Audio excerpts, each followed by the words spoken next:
I'm going to be reading Pigsty by Mark Teague, and I have a bad cold, so I'm sorry if I cough or sneeze during this. Okay. Monday afternoon, Wendell Fultz's mother told him to clean his room. "It's turning into a pigsty," she said. Do you guys know what that means? When your room turns into a pigsty, has your mom or dad ever said that to you before? I know my mom has. Wendell went upstairs. Much to his surprise, a large pig was sitting on his bed. "Pardon me," said Wendell. He shoved some toys into his closet, but the pig didn't seem to mind the mess, and Wendell found that he didn't mind the pig either. He decided to take a break. Uh-oh.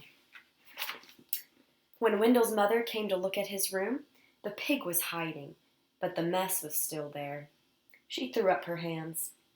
"Okay, Wendell," she said. "If you want to live in a pigsty, that's up to you." Wendell could hardly believe his luck. Now I can live however I want. He didn't even worry when he came home on Tuesday and found a second pig in his room. The mess had grown a bit worse, but he was able to jam most of it under his bed. Is that where you guys put your stuff when you clean your room?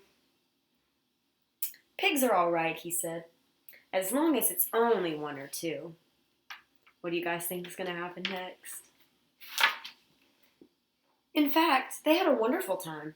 They played Monopoly until late each night and left the pieces lying all over the floor.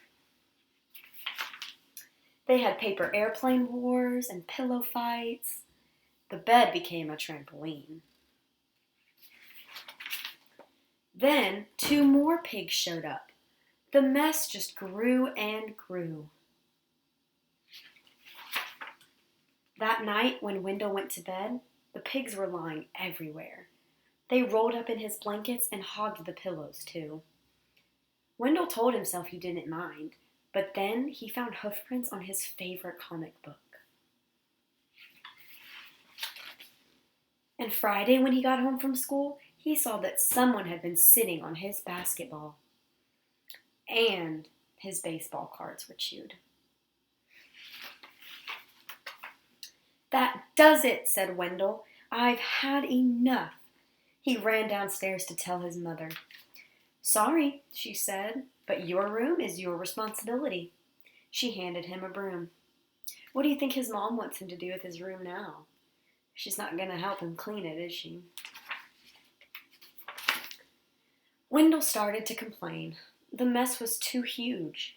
But suddenly he remembered a saying he had heard, that many hooves make light work. What do you guys think that means, that many hooves make light work? Who's going to help him clean his room? He marched upstairs and organized a cleaning crew. They swept and scoured, polished and scrubbed. Later that afternoon, Wendell inspected his room and pronounced it clean. In fact, it was a bit too clean, from a pig's point of view. So while Wendell inspected, the pigs prepared to go home. One of them made a phone call, and a farm truck came to pick them up. They hugged and grunted and oinked goodbye. From that day on, Wendell kept his room clean, except for those nights when his friends came by to visit. The end.